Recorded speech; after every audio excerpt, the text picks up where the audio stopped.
Voilà, bonjour et bonsoir. Ngai Nazaya Beno Kalonji Wamulumba. Une fois de plus, et pas à Kalonji Wamulumba, nous parlons du changement des mentalités et de l'éveil de la conscience patriotique. Chez nous, nous enseignons, nous éduquons, nous informons la population congolaise. Et nous disons la vérité. Aujourd'hui, nous avons notre série sur le franc-parler. Nous avons aussi une invitée spéciale qui sera avec nous aujourd'hui. Et ce qui est très, très excitant et très, très intéressant, c'est une dame, Madame Beya. Bonsoir, madame. Bonsoir, Kalonji. Oui, nous vous écoutons. Comment ça va? Très, très bien, merci. Et vous? Non, très, très bien. Très, très bien. Nous sommes contents et très, très, très, très contents de vous avoir chez nous. Merci beaucoup. Voilà. C'est vraiment un honneur de venir sur ce plateau. J'ai dit que vous êtes Madame Beya. Vous pouvez parler de vous un peu. C'est Beya qui et comment? Parlez-nous un peu de vous, là, brièvement. Effectivement, je m'appelle Madame Sandra Beya.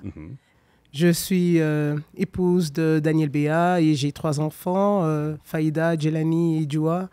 Ils ont 19 ans, 15 et 7 ans. Nous disons bonjour à votre famille, hein, où ils sont. Alors, nous vous disons bonjour. Donc, nous avons votre maman et votre épouse chez nous, ici, chez Kalonji TV. Comme si le franc-parler, c'est l'éducation. Oui. Bon, pourquoi l'éducation? Dites-nous, pourquoi l'éducation? Est-ce que tu peux quand même nous donner votre background ou bien votre parcours? Voilà ce que je peux dire. Absolument. L'éducation, je dirais, c'est plus qu'une passion pour moi. Je suis 3e d'une famille de 6 enfants et il se fait que ma mère a été enseignante pendant plus de 30 ans à Mbujimaï, à Namiba. Et je me rappelle, elle ramenait toujours à la maison les livres ou les travaux des enfants. Il fallait l'aider. Et je prenais un plaisir inouï à le faire. Et c'est vraiment ça qui a été le début pour moi de l'éducation. Donc à chaque fois qu'il y avait des journées là où il fallait l'aider, j'allais à l'école et je lui donnais un coup de main avec les maternelles. En ce moment-là, j'étais en fait à l'EDAP. Et en 5e... L'EDAP, c'est là où les autres appellent Moulemba. Moulemba, voilà. Ouais. École d'application de l'ISP à Mbujimaï. Voilà. J'ai grandi en fait à Mbujimaï. Voilà. J'ai grandi à Mbujimaï. C'est de là qu'après ma 4e des humanités, je suis allée faire ma 5e à l'école, au lycée Mouajadi. Et je suis allée en pédagogie. C'est vraiment là que je me suis lancée dans le bain de l'éducation, avec les stages qu'on devait faire et tout le reste. Voilà. Et après mes humanités, je suis allée une année à l'UM, à l'université de Mbujimaï. Et je pense que là, je me suis rappelée, je pensais que je devais me détacher un tout petit peu de l'éducation, mais c'était une erreur. Parce que ça m'a vite rattrapée. Et j'ai dû rentrer à l'ISP pour continuer l'éducation. Et de l'ISP, je suis venu aux États-Unis et j'ai continué aussi l'éducation ici aux États-Unis. Voilà. Donc, vous avez quand même une idée maintenant de Madame Sandra Beya. Donc, maintenant, la question, je suis un peu curieux là. Donc, vous avez dit, vous avez habité à l'Amiba, quelque chose comme ça? Oui, j'étais à l'Amiba. Donc, être ingénieur, faire le diamant, ça ne vous intéressait pas? Non. Mon père était ingénieur. Donc, il travaillait en fait au Polygone et puis il a travaillé au DERAV. Et pendant ce temps, maman, elle était enseignante à l'école maternelle. Donc, voilà. un peu ça. Donc, vous, la vocation, c'est pratiquement l'éducation. Oui. Comme j'ai dit, hein, ça sera l'éducation aujourd'hui. Là, bon, nous allons, c'est un franc-parler. Oui. Qu'est-ce que vous pensez de l'éducation aujourd'hui au Congo démocratique? Ou bien tu veux qu'on commence par les États-Unis ou bien... J'aimerais qu'on commence par les États-Unis parce que c'est vraiment aux États-Unis que je suis entrée professionnellement. Voilà, parlez-nous des États-Unis et c'est que vous êtes dans l'éducation. Ça va comme ça, non? Oui, absolument. Oui. Allez-y, on va vous écouter un peu. Donc, ici aux États-Unis, ça va faire 18 ans que je suis dans l'éducation. J'ai commencé par travailler dans une école privée, là où j'étais enseignante d'immersion. Puis, je suis allée dans une autre école où je suis allée aussi comme enseignante. Et puis, j'ai monté les échelons, ça veut dire d'enseignante. Je suis devenue dean. Dean, ça veut dire chargé d'éducation, chargé de discipline. Et puis, de dean, je suis devenue coach, administrateur, directeur d'école. Voilà, un long parcours là. Vraiment donc, vous êtes bon dans l'éducation. Absolument. C'est sans parler, hein? Absolument. Et j'ai fini aujourd'hui, je suis exécutif directeur d'immersion. Donc, c'est que nous apprenons chaque jour ici que à l'école aux États-Unis, on commence à dire aux enfants qu'ils peuvent avoir 2 parents d'un même sexe. Ça vous arrange, vous autres? J'ai ma propre opinion et je préfère qu'on reste sur l'éducation. Voilà. Donc, mais comme c'est un franc-parler, toi, tu ne veux pas dire un mot là-dessus. Quand même, ça impacte la vie des enfants, vous ne pensez pas? Et c'est pour ça que justement, ce que je dois faire, c'est me rassurer que l'enfant qui est devant moi reçoive son éducation. Un point, c'est tout. Voilà, très d'accord. Bon, maintenant, je pense que nous pouvons rapidement aller du côté du Congo alors. Oui. Qu'est-ce que vous pensez de l'éducation du Congo? Est-ce que... je ne sais pas, bon. Je vous écoute là. L'éducation au Congo, je suis très content de l'éducation au Congo. OK. Et je veux le dire, franchement. Pourquoi? Parce que j'ai reçu ma propre éducation au Congo. Je comprends. Tu es bias. Donc, ce que j'ai reçu, je suis venu aux États-Unis, j'ai eu ma base pour arriver au niveau où je suis. Voilà. Vous êtes d'accord, la façon que les enfants du Congo, quand vous essayez de poser des questions préliminaires de l'école, ça ne va pas, donc tu es fier de ça? C'est vrai qu'en ce moment, je pourrais dire qu'il y a des petits trucs qu'on peut essayer d'ajuster.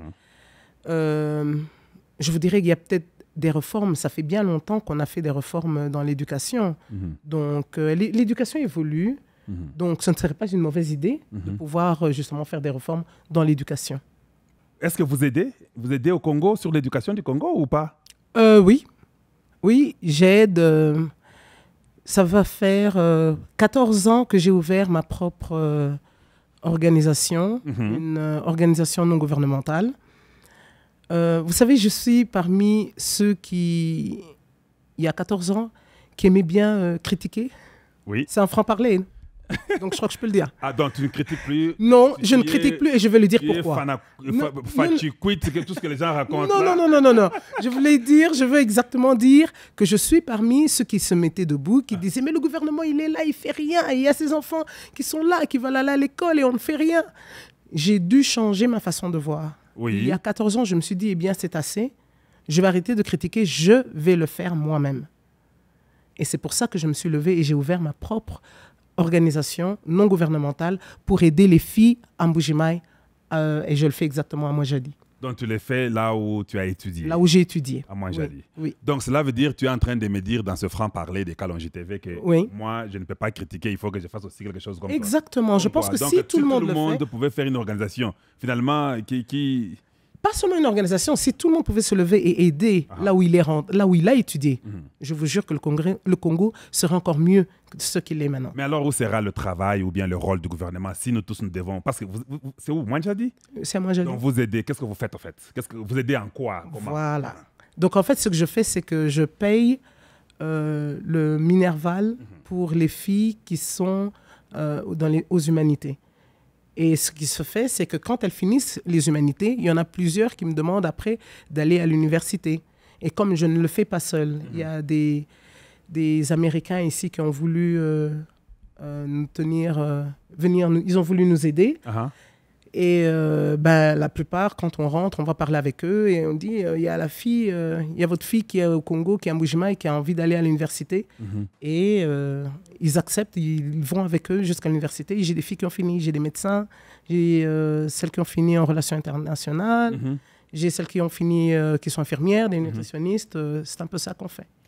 Voilà, donc vous encouragez les Congolais partout qu'ils soient, que ce soit dans les Maniema, dans les hauts Congo, tout ça, bas Congo, l'Équateur, partout. Là où vous avez étudié, c'est bien d'amener la main à aider. Absolument. Vous dites que vous payez pour les enfants. Donc ça vient de votre poche ou bien qu'est-ce que les Américains la font? Donc il n'y a que les Américains, il n'y a pas de Congolais, il n'y a personne qui... Il y a quelques Congolais aussi qui sont venus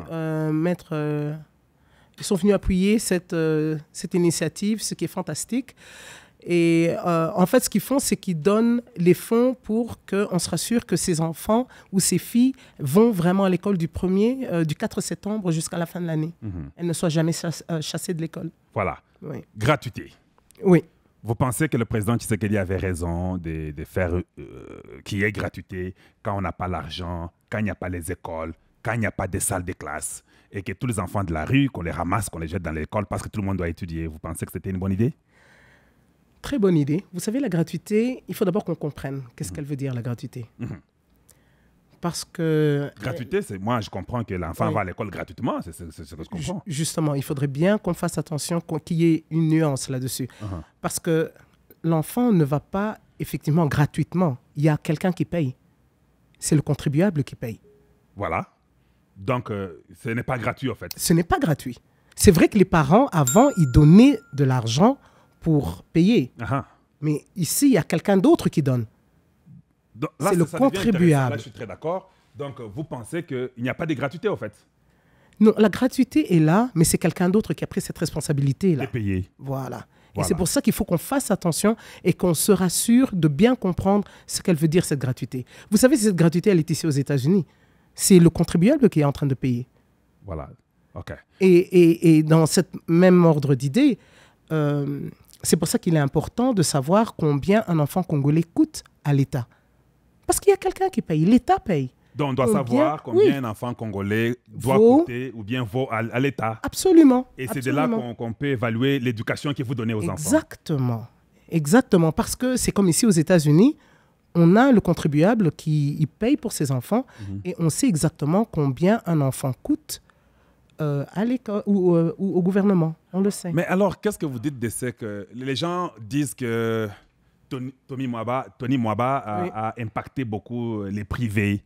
Le ministre Tony Mwaba, il est en train de suivre la vision du chef de l'État. Et la vision du chef de l'État, c'est quoi? C'est cette gratuité-là. Voilà. Et cette gratuité, qu'est-ce qu'ils veulent exactement? Ils ne voudraient pas voir, ils voudraient que les enfants qui étaient dans la rue soient dans la cour. Voilà.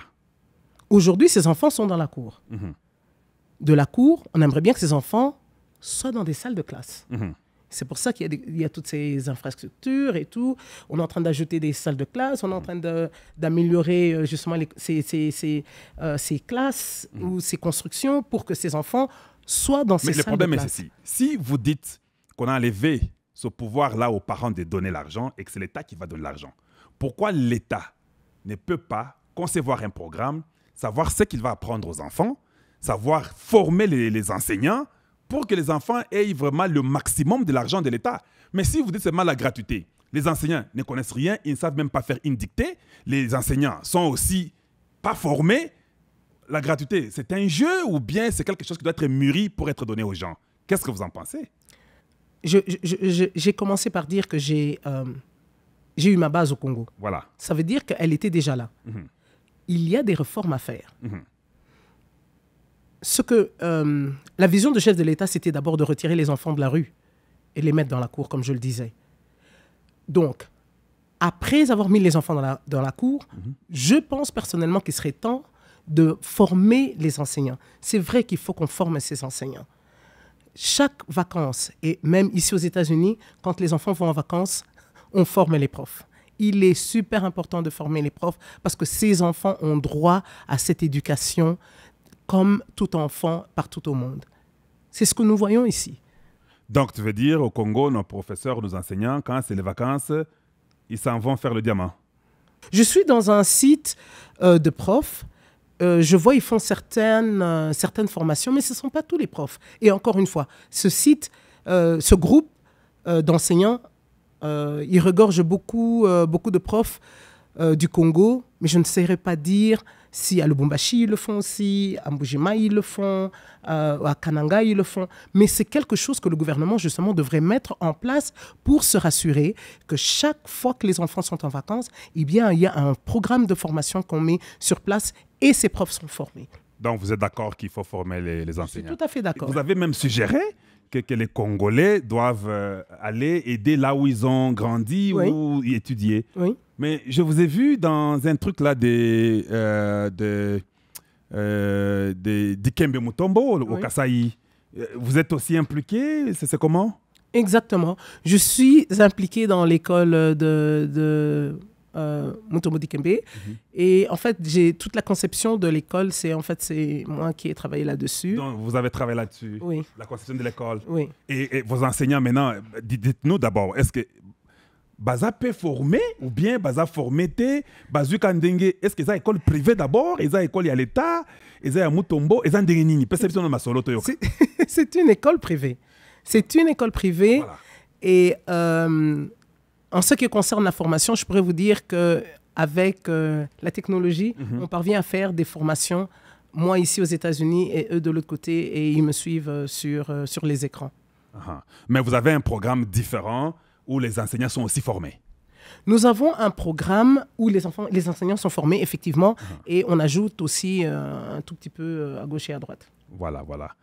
Parce que j'ai un petit cousin, là, il m'a dit qu'il a parlé en anglais avec les enfants de votre école-là. Donc, vous avez un programme anglophone ou c'est comment? Nous avons aussi introduit l'anglais vraiment dans les bas âges, ça veut dire les maternelles et plus haut, parce qu'il est important que les enfants apprennent déjà les langues bien jeunes. Vous savez, l'école là où je suis, nous sommes une école d'immersion, ça veut dire que nos enfants, ils apprennent 3 langues. Ils apprennent l'espagnol, ils apprennent le français et ils apprennent le mandarin, bien sûr avec l'anglais.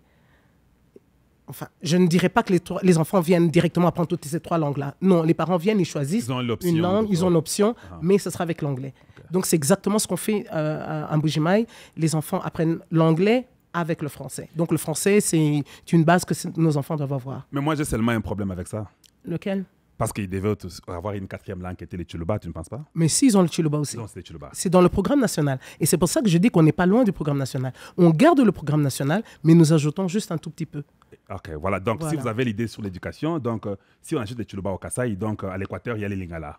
Normalement. Ça doit être comme ça. Oui, c'est comme ça. Et c'est écrit dans le programme. C'est écrit dans le programme national du Congo. C'est écrit dans le programme national du Congo. Ce qu'on doit juste se rassurer, les chefs d'établissement, ils devraient juste se rassurer que leurs profs sont vraiment en train de suivre justement ce programme. Parce qu'il faut qu'on se rassure que le programme national qui est mis par le gouvernement est suivi. Et s'ils veulent l'ajouter, ben, qu'ils ajoutent. Mais entre-temps, ce qui a été dit doit être fait. Mais moi, personnellement, je pense très bien. Si cela est vrai, ça va. Mais moi, j'ai peur un peu. Je pense qu'on vole beaucoup d'argent. Au Congo, j'ai appris cette histoire des catholiques. Ah bon, qu'est-ce que vous avez appris? L'histoire des catholiques, il y avait des écoles fictives et cette gratuité-là n'a pas été soutenue par beaucoup de gens. Les gens pensent que c'est une aventure, que c'est un truc pour juste avoir de l'argent. Les écoles ne sont pas construites. Dans tous les villages là-bas, bon, moi j'étais à Chilengue, je suis passé là-bas, j'ai vu qu'il n'y a pas vraiment d'école. Je ne sais pas comment la gratuité peut arriver dans un pays où il n'y a même pas l'endroit où les enfants peuvent même se réunir pour étudier. Il n'y a pas de tableau. J'ai vu un autre journaliste qui est parti là-bas à Kalamambouji, dans une école, je ne sais pas, c'était déplorable, il n'y avait rien, ils ont acheté les craies aux enseignants.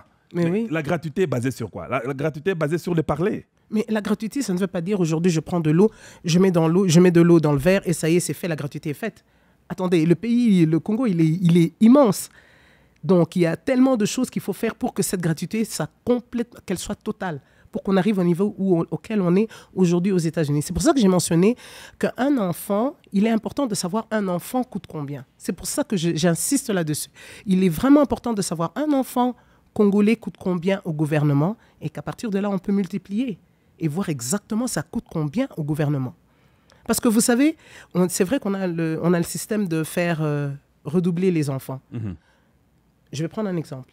Un enfant ici aux États-Unis, il nous coûte 9 000 $. Donc un enfant vous coûte 9 000 $? 9 000 $. À l'école primaire? À l'école primaire. Alors? 9 000 par an? 9 000 par an. Je prends les 9 000, je fais redoubler cet enfant 3 fois. Ça veut dire que le gouvernement ou le contribuable paye combien pour cet enfant?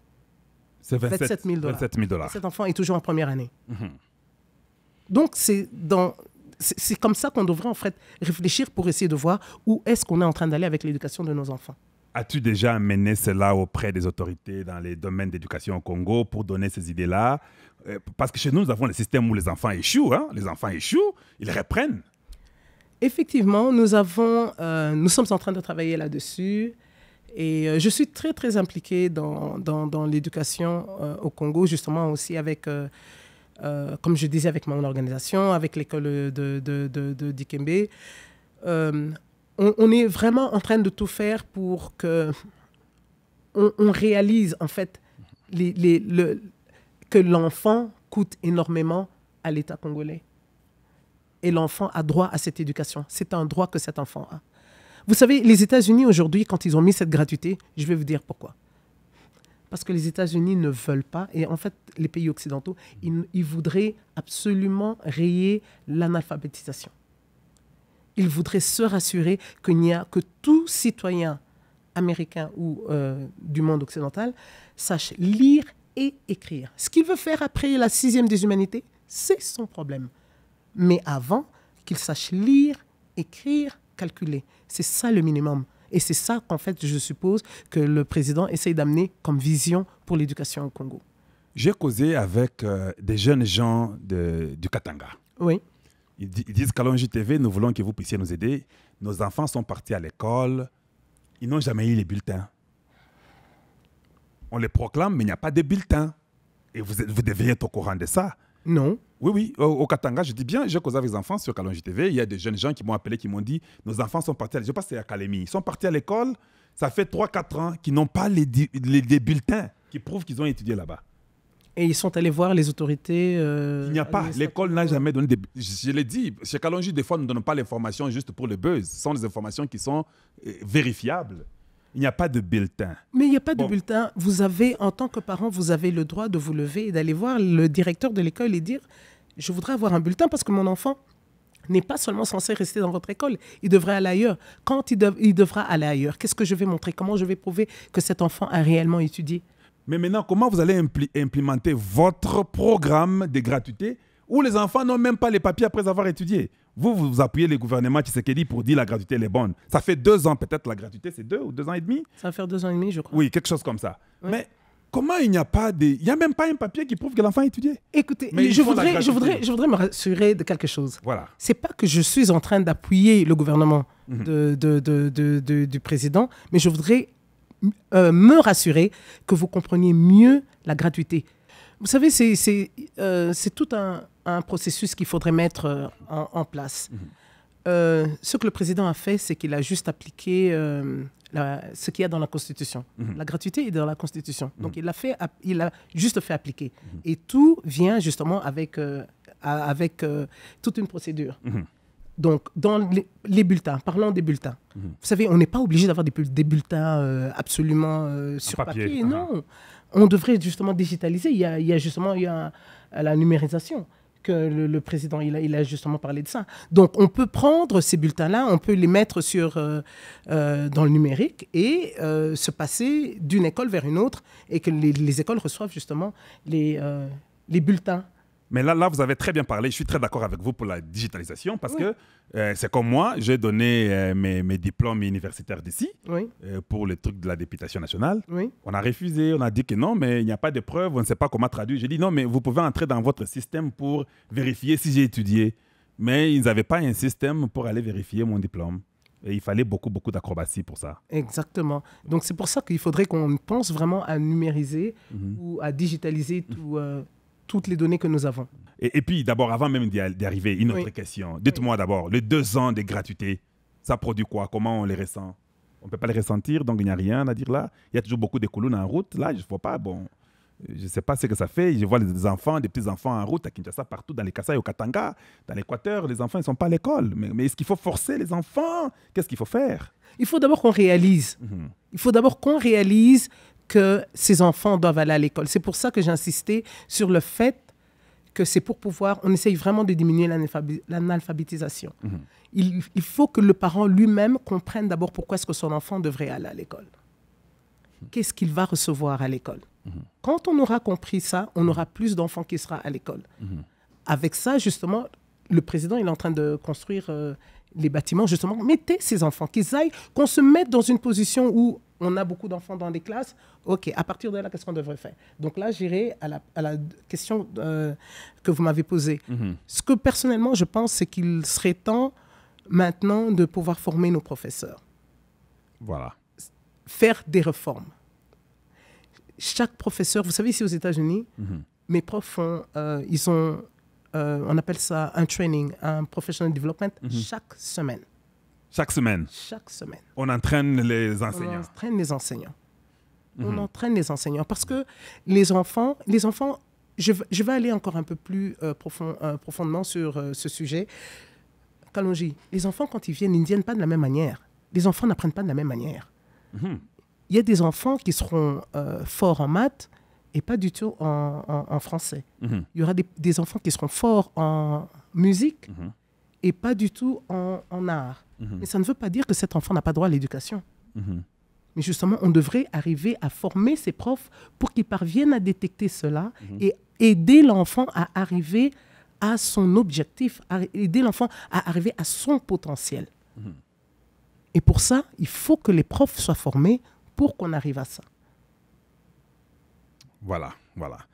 Bon, moi, je crois que c'est un Vous m'avez posé beaucoup de questions sur l'éducation. Vous avez des neveux qui sont au Congo et qui n'étudient pas?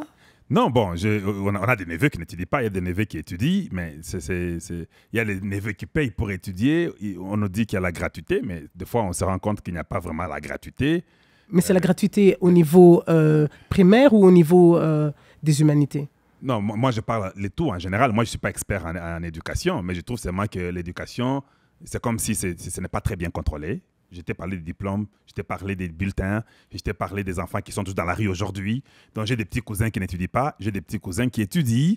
Je ne sais pas, moi, je pense que c'est un cas peut-être que vous pouvez nous aider avec votre expertise parce que je vois que vous y connaissez, vous aidez moi jadis. Vous êtes dans les trucs des Mutombo Dikembe et en même temps, vous êtes ici aux États-Unis impliqués. Oui. Je pense que vous devez aussi montrer cette bonne volonté-là d'aider le gouvernement congolais à avoir des programmes et cette volonté, bien volonté-là, elle est là. Elle est là. Et je peux vous dire, je ne suis pas la seule ici aux États-Unis. J'ai aussi un autre ami il est superintendant en Caroline du Nord. Voilà. Et rien que son district, ils ont 33 000 enfants. 33 000. Donc, il gère 33 000 enfants. Donc, c'est juste pour vous dire que il y a une équipe aussi ici, aux États-Unis, et qui est prête à venir au Congo, venir former nos profs, venir aider à reformer l'éducation pour que nos enfants se mettent à la hauteur des enfants des États-Unis ou aux enfants qui vivent en Occident. Donc certainement, tous les enseignants à l'école primaire, pour commencer d'abord, parce que ça ne peut pas tout prendre, Absolument. doivent être enrôlés dans un programme des trainings où vous entraînez chaque semaine. Ça peut être fait par Internet ou quoi, mais c'était quelque chose que vous suggérez qu'il faut vraiment appliquer. Absolument. On devrait le faire chaque semaine, on devrait le faire pendant les vacances. Il faudrait qu'on le fasse, et cela dans toute la République. Ça sera gratuit? C'est comment? Bénévolat? C'est comment? Tout dépendra de comment est-ce que le gouvernement aimerait bien le faire. Mais je peux vous dire que même en dehors des Congolais qui vivent ici... Donc tu connais des Congolais ici qui sont d'accord et qui sont prêts à aller le faire. Dans l'éducation? Oui. Je peux donner par exemple le nom de professeur Mubenga. Professeur Mubenga. Oui. Il est en Caroline du Nord, c'est celui dont j'ai parlé. Il est aussi prêt à venir donner... Avec 33 000 enfants sous son contrôle. Élèves. Oui. Il y en a aussi. Donc vous avez toute une équipe ici, vous collaborez. On collabore, on vient du même pays, on a reçu les mêmes bases. Et êtes-vous fiers de ce que Fachi est en train de faire? Nous sommes très fiers déjà du début qui a été fait et on pense qu'il y a mieux qui peut encore être fait. Les résultats des 2 ans de la gratuité, vous pouvez dire quoi? Si vous voulez coter 0 jusqu'à 10, vous pouvez donner au gouvernement Tshisekedi combien? Je pourrais leur donner peut-être 5. 5? Beaucoup comme ça? Je leur donnerai 5 parce qu'on a des enfants qui n'étaient même pas à l'école. Là, ces enfants, ils viennent à l'école. Ces enfants, vous devez comprendre que ces enfants étaient à la maison, ils étaient dans la rue. Et là, ils sont dans un milieu scolaire. Ça, c'est déjà autre chose. Parce que quand il n'y avait pas d'argent... Mais si les enfants sont dans un milieu scolaire pour danser et continuer à voler, moi, je ne trouve pas... Vous avez seulement enlevé les colons dans la rue pour les mettre dans des salles, c'est fini. Mais ils étaient justement dans la rue. Mais les amener dans le milieu scolaire, c'est déjà autre chose. C'est déjà un grand pas. Mais là, il y a mieux à faire, les mettre dans une classe, ça serait génial. Pour que ces enfants apprennent vraiment ce qu'ils devraient faire, apprendre à la famille. Il y a tellement de choses qu'ils doivent apprendre à cet âge-là. Que dites-vous à tous les Congolais du monde entier avec ce programme d'éducation? Qu'est-ce que vous voulez qu'ils fassent? J'aimerais bien que les parents s'impliquent dans l'éducation de leurs enfants. J'aimerais bien que les parents posent la question, demandent à leurs enseignants, aux enseignants dans leurs écoles, qu'est-ce que mon enfant va apprendre cette année? Qu'est-ce que je pourrais voir concrètement? Qu'est-ce que je dois faire avec mon enfant? Qu'est-ce que je peux faire à la maison pour qu'il puisse y arriver? On devrait s'impliquer un peu plus dans l'éducation de nos enfants. Mais comment vous arriverez, par exemple, à l'Équateur? Parce que toi, tu es quand même originaire du Kasaï. Oui. Tu peux arriver à Kananga facilement ou bien à Tchikapa, mais parce que tu connais, c'est votre milieu. Oui. Mais l'enfant qui est dans l'Équateur, qu'est-ce que vous dites? L'enfant qui est dans les Maniema, vous dites quoi? J'inviterai... Dans les Bas-Congo, dans les Bandundu, le Nord Kivu et le Sud Kivu et les Hauts-Congo, vous dites quoi? J'inviterai ou j'appellerai à tous ceux qui vivent dans ce coin-là, qui aimeraient bien avoir, comment je dirais, qui aimerait bien savoir comment est-ce que j'ai commencé. Je suis prête à partager. Je suis prête à partager comment est-ce que j'ai commencé. Arrêtez d'abord là-bas. Si vous êtes prête à partager... À partager ma connaissance. Bien compris, bien compris. Je suis d'accord avec vous. Oui. Vous devez dire quelque chose. Comment ils peuvent vous contacter? Parce que je n'aimerais pas qu'ils me contactent moi. Moi, je ne suis pas dans l'éducation. Vous devez dire par où et comment ils peuvent vous contacter. Parce que après l'émission, je suis sûr que les gens des Kalonji TV, ils ont aussi des cousins, des cousines qui n'étudient pas comme les miens, qui voudront un peu avoir une idée et puis avoir une orientation de votre part. Maintenant, comment ils vont vous atteindre? Il n'y a pas de souci, je peux leur donner mon email. Oui, vas-y. En fait, c'est Sandra, @moinjadi. Je vais l'épeler pour que ça soit un peu plus facile. Donc, c'est MUANJADI.org. Donc, Sandra@moinjadi.org. Pourquoi ça? Pourquoi Moinjadi? Parce que Moinjadi veut dire brave femme. Brave femme. Alors, on voudrait que les braves femmes du Congo se lèvent, se mettent debout, s'unissent pour qu'on puisse avancer notre Congo. Bon, je m'excuse, on est là pour l'éducation, mais je vais peut-être entrer. Et quand vous parlez de braves femmes du Congo, vous avez un mot à dire? Comment vous trouvez l'avenir des femmes au Congo? Mais justement, c'est pour ça que nous allons vers l'éducation. Tout commence par l'éducation. Voilà. Pour qu'un pays se développe, il faut l'éducation. C'est pour ça qu'il est primordial qu'on commence par former nos professeurs. Il est primordial. L'éducation est la clé d'un développement d'un pays. Vous pensez que la politique est en train d'affecter l'éducation du Congo? Vous pensez que c'est à cause de la politique ou bien qu'est-ce que vous dites? Il est important que la politique ne soit pas détachée parce qu'on a besoin. On a besoin d'être... Ces profs ont besoin d'être payés. Donc, on ne peut pas avoir l'un sans l'autre. C'est pas possible. Moi, je trouve que l'éducation au Congo, les gens sont inconscients. Ça veut dire? Ils ne comprennent pas que c'est l'avenir du pays. Je trouve que là où il fallait privilégier, on ne le fait pas. Nous sommes dans d'autres choses. Moi, je crois que l'éducation devait être la chose la plus importante qu'on devait rapidement remettre sur les rails parce que l'éducation du Congo, c'est zéro. Je ne pense pas qu'on a négligé parce que c'est pour ça qu'en fait, le président a justement mis la gratuité directement dès qu'il est venu. C'est juste qu'il faudrait l'accompagner, accompagner sa vision pour qu'on puisse avoir une réussite totale dans l'éducation. Et c'est très faisable. Je peux vous dire, c'est très faisable. Ils peuvent aller faire...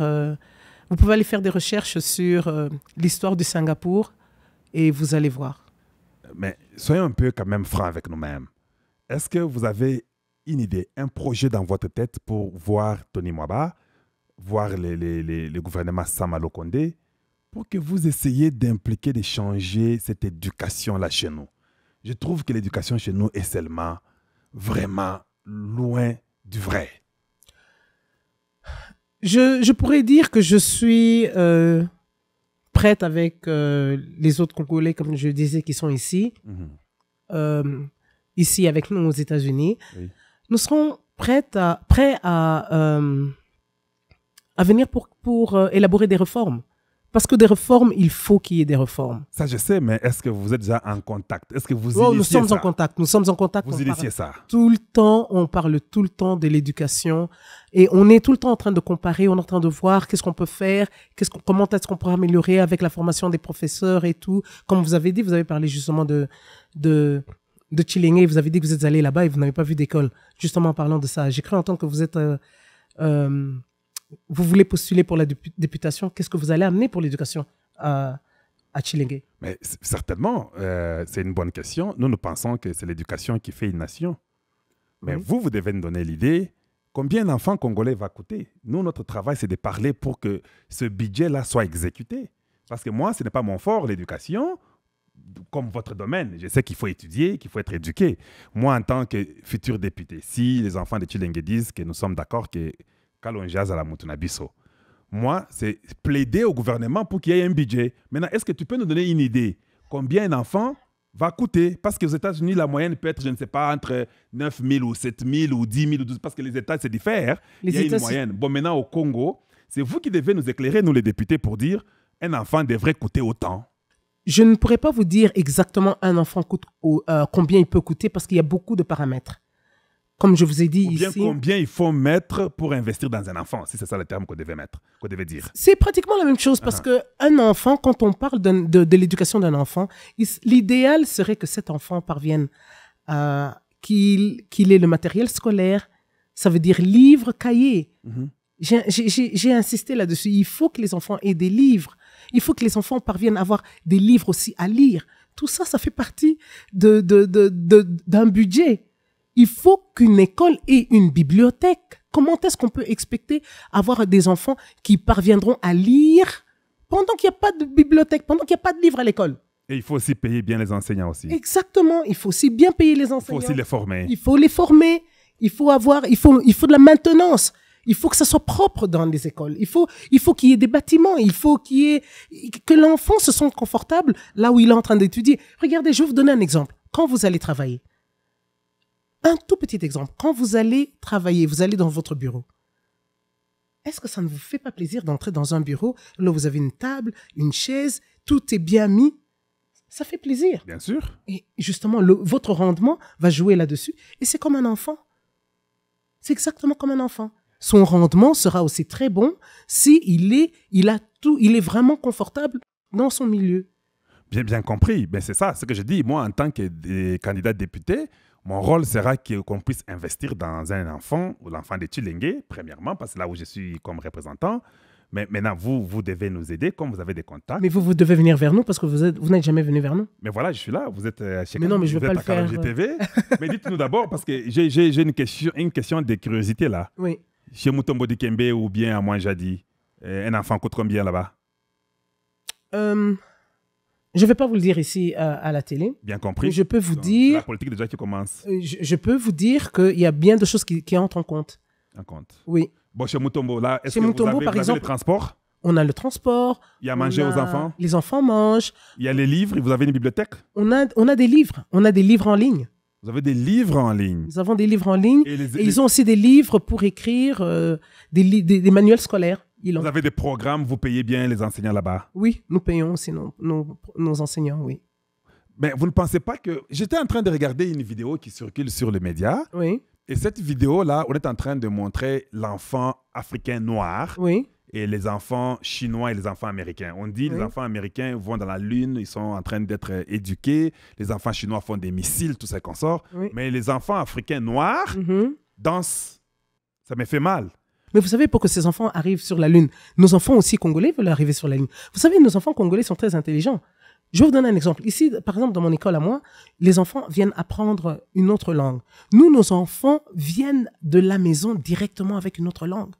La langue qu'ils viennent apprendre à l'école est différente. Donc cet enfant, quand il entre déjà en maternelle, il vient avec 2 langues. Ce que les Américains ici trouvent déjà très génial de voir un enfant qui parle déjà 2 langues. Vous l'avez vu. Vos enfants le parlent.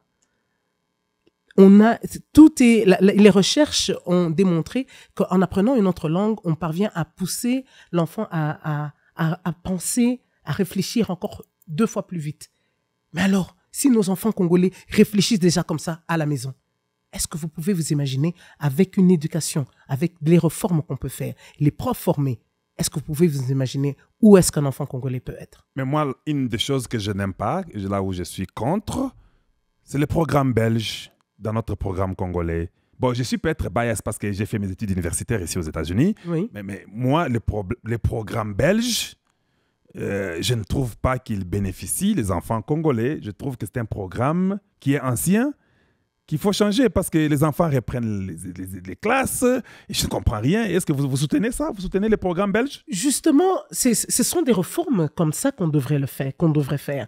Parce que c'est vrai que dans le temps, avec le programme belge, un enfant qui n'a pas bien travaillé, il est obligé de reprendre. Bon, je crois que ça continue encore jusqu'aujourd'hui dans ces pays-là, justement. Mais il faut regarder la réalité en face. Par exemple, admettons qu'un enfant congolais coûte $1,000 et que nous avons 4000 enfants en 3e année qui doivent reprendre l'année. Voilà. Ça va nous faire combien? 4 millions de dollars. Donc, ça veut dire que le gouvernement congolais aura perdu 4 millions de dollars juste cette année-là pour ces enfants qui auront repris cette classe-là. Et s'ils reprennent 2 fois, c'est déjà 8 millions. Et vous vous rendez compte que cet argent aurait pu être utilisé dans la formation des professeurs pour mieux servir ces enfants-là. Parce que ces enfants qui sont en train de reprendre, ils ne reprennent pas parce qu'ils ne sont pas bêtes. Non, Ça veut dire qu'ils n'ont pas compris. Il y a des leçons qu'ils n'ont pas compris.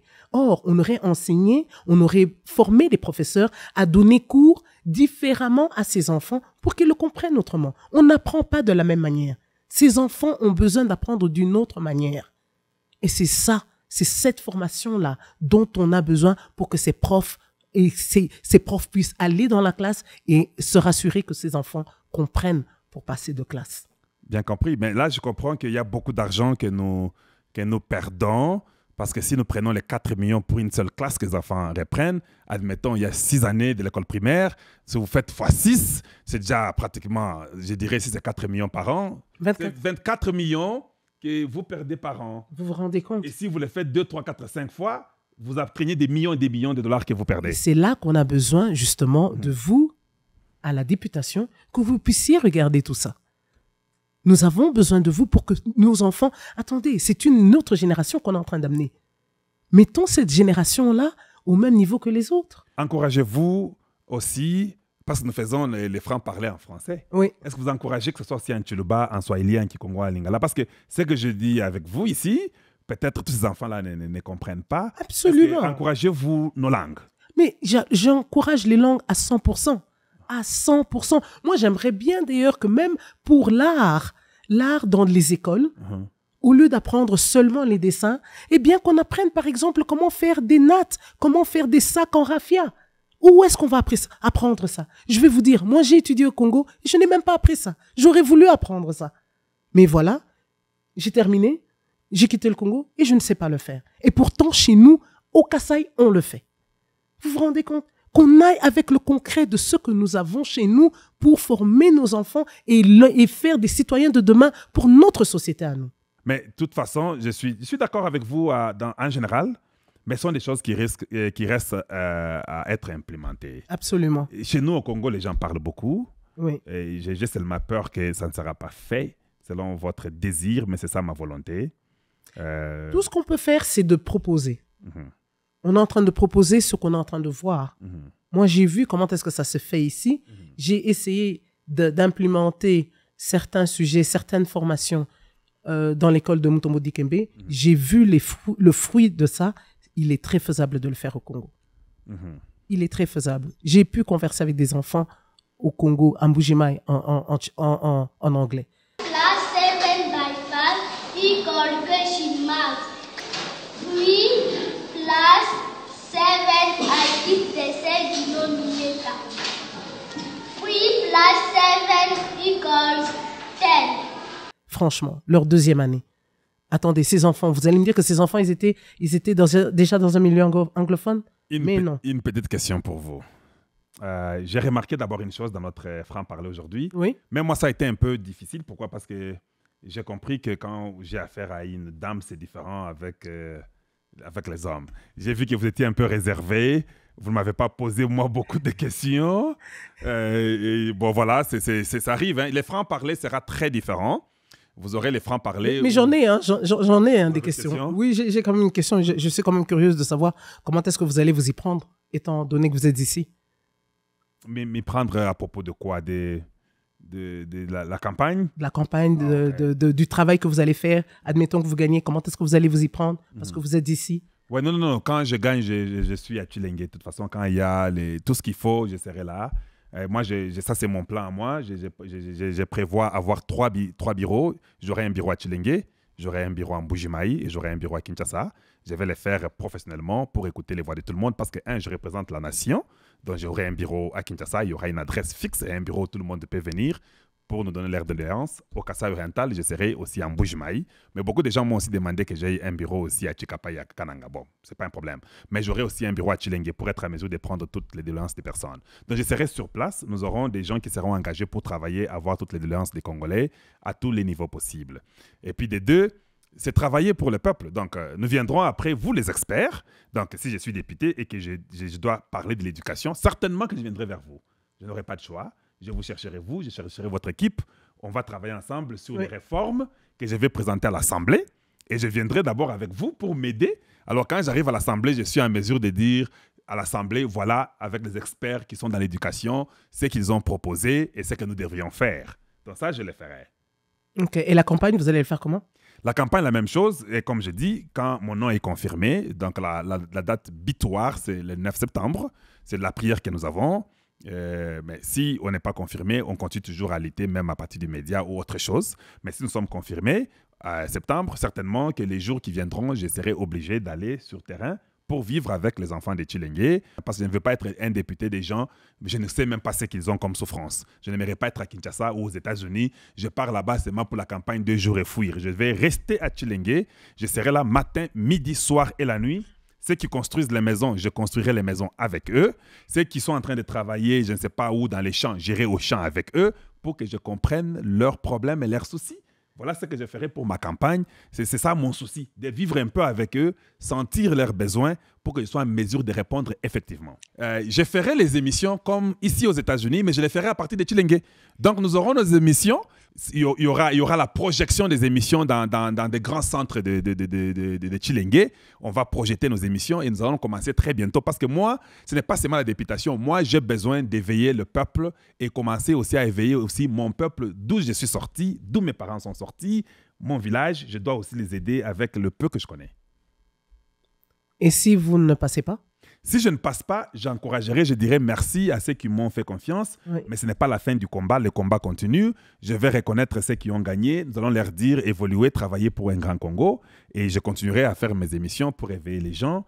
Et on ne sait jamais ce que l'avenir nous réserve. Mon cœur est prêt à aider le Congo et à servir le Congo. Donc, tous les moyens qui seront disponibles pour servir le Congo, j'utiliserai. Et nous allons à la députation croyant qu'on va gagner. Et si on ne gagne pas, ce sera Dieu qui a déterminé et nous allons accepter, nous plier et laisser à ceux-là qui ont gagné. C'est pourquoi moi j'ai un problème avec, bon toi tu n'es pas de la politique, mais j'ai un problème avec les politiciens congolais. Il échoue mais il dit qu'il a réussi. Il donne des chiffres farfelus, des choses qui ne sont pas vraies. J'aurai des gens sur terrain. Je vais enregistrer tout le monde qui va nous voter. Ma campagne, j'ai des cellules, j'ai des gens qui sont là qui enregistrent. Donc si j'échoue, je vais vérifier le nombre que j'ai et le nombre de la CENI. Si la CENI a dit vrai, je suis d'accord. Mais si j'ai réussi, mais la CENI a dit que j'ai échoué, je vais aller à la Cour constitutionnelle pour réclamer mes droits avec des preuves. Mais nous servirons toujours la nation d'une façon ou d'une autre. Ça, je crois comme ça. Et je voulais aussi profiter pour dire merci à l'ingénieur Guy. Donc, l'ingénieur Guy, c'est la personne qui est aux affaires là. Salut, c'est Guy, la personne qui est aux affaires là. J'aimerais vous dire en 1 minute ce que je fais exactement. Alors, 1 minute chrono, allons-y. Je travaille dans le numérique depuis une 2 d'années maintenant, spécialisé dans les télécommunications, réseau, sécurité. Alors, j'ai créé une plateforme KB Trainings sur laquelle je partage mes connaissances. La chaîne YouTube en français KB Trainings vous montre tous mes projets, tous mes labs, tout ce que je fais pour me former personnellement. J'ai aussi un site web de formation, kbtrainings.com, sur lequel j'introduis beaucoup au numérique en couvrant les réseaux, la sécurité, les systèmes, la programmation et le web. La grande formation que j'ai pour ceux qui sont intéressés à commencer une carrière dans le domaine du numérique, c'est la formation Cisco CCNA 200-301, qui est une certification mondialement reconnue qui vous permet de commencer ou de booster votre carrière et augmenter votre revenu avec ou sans diplôme universitaire. Avec le CCNA, vous pouvez faire des boulots comme ingénieur réseau, administrateur réseau, ingénieur sécurité, ainsi de suite. Et la formation va de 0 à ingénieur sur kbtrainings.com. Donc, si vous avez une question, allez sur kbtrainings.com/CCNA ou soit envoyez-moi un email à contact@kbtrainings.com. J'avais dit 1 minute, nous sommes exactement 1 minute. Merci beaucoup et retournons à la vidéo. Vous connaissez la personne, mais il y a un problème avec moi parce que c'est les francs-parler. Vous m'appelez pour me demander le numéro de l'ingénieur. Quand nous avons fait la première vidéo sur la série francs-parler, il a donné tous les détails. Donc, allez-y aux détails. Ce n'est même pas important de l'appeler. Il n'a pas le temps. Même moi, je n'ai pas le temps. Il y a les détails, écrivez l'email. C'est comme Mme Sandra Beya ici. Elle va donner l'adresse email. Vous allez m'appeler pour me dire, Kalonji, donne-nous les numéros. Mais non, mais les numéros, on ne donne pas les numéros à tout le monde. Vous les connaissez. L'email, c'est bien. Elle va vous répondre. Vous allez chez Sandra, oui. moinjali.org, exactement. Et vous êtes en mesure de elle va vous lire. C'est comme si vous lui écrivez une lettre. Elle va vous lire. Mais ne m'appelez pas pour dire donnez-moi son numéro. Non, c'est une femme mariée. C'est Kalonji, c'est le franc-parler. Et l'email sera un endroit correct pour l'atteindre. Elle a beaucoup d'idées sur l'éducation. Elle a fait longtemps aux États-Unis. On n'a pas beaucoup parlé avec elle. Hein? Mais parce que même avant l'émission, quand on s'est vu pour la première fois ici, c'est dans l'émission, au studio, c'était incroyable. Il y a beaucoup de trucs qu'elle connaît. Il y a beaucoup de choses. Contactez là-bas et ils peuvent vous assister ou bien quoi. De toute façon, soyez aussi des partenaires, pas seulement pour poser des questions. Appelez aussi pour aider Moinjadi. Appelez aussi pour aider ce qu'elle fait. Parce que nous, c'est seulement aller sans retour. Non, vous devez aussi avoir l'aller-retour. L'ingénieur Guy qui nous aide, je vous ai dit une fois de plus que vous devez aussi les contacter par ce moyen-là. Et nous lui disons merci, hein, parce que le travail ici de rester 1 heure ou 45 minutes, parler, et il est là où il laisse tout ce qu'il fait pour faire ça. Nous sommes d'accord et nous les louons beaucoup pour ça. Maintenant, je rentre vers vous. Oui. Avant de finir. Il y a autre chose que vous voulez dire, la vie du Congo, ou bien que j'aille avec ma dernière question? Vous avez un truc à dire sur le Congo, en général, la politique, tout ça, ou bien c'est bon là-bas? Non, tout ce que je peux dire, c'est que c'est un peu ce que j'ai déjà dit, que j'aime beaucoup j'ai une passion pour l'éducation. Étant expert et consultante en éducation, je respire, en fait, je respire cette éducation-là. Vous avez la foi et l'espoir pour l'éducation du Congo? Absolument, à 100%. Vous pensez que ça sera pour bientôt ou bien ça va très vite? Je pense que ça peut être très faisable très vite. Très vite et très faisable. Il suffit qu'on mette les pièces en place. Il suffit qu'on ait du sérieux. Oui.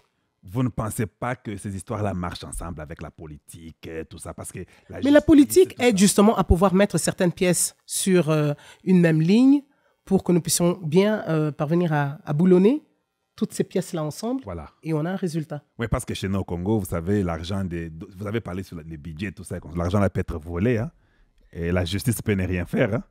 Justement, on espère que cette mentalité-là, on ne va pas la donner à nos enfants pour que nos enfants puissent avoir un autre avenir, un autre futur, un autre Congo. Tu as l'air d'être trop gentil, tu ne veux pas toucher... Je ne suis pas très gentil, je ne suis pas trop gentil, je suis très... Je crois à notre Congo, parce que quand vous regardez aujourd'hui, vous savez combien de personnes pensaient que la francophonie ne pouvait pas se réaliser? Oui. Il a fallu qu'on essaye. Et ça a été fait. Là, vous avez réussi, je suis d'accord avec vous. C'est pour ça que je suis en train de dire que l'éducation, on est capable de faire la même chose. Donc, vous soutenez Tony Mwaba? Absolument. Absolument. Vous savez, le travail qu'il a, il a un travail gigantesque. C'est toute une république. Mais c'est que les gens disent que Tony Mwaba, c'était un voleur, ça ne vous dit rien, vous?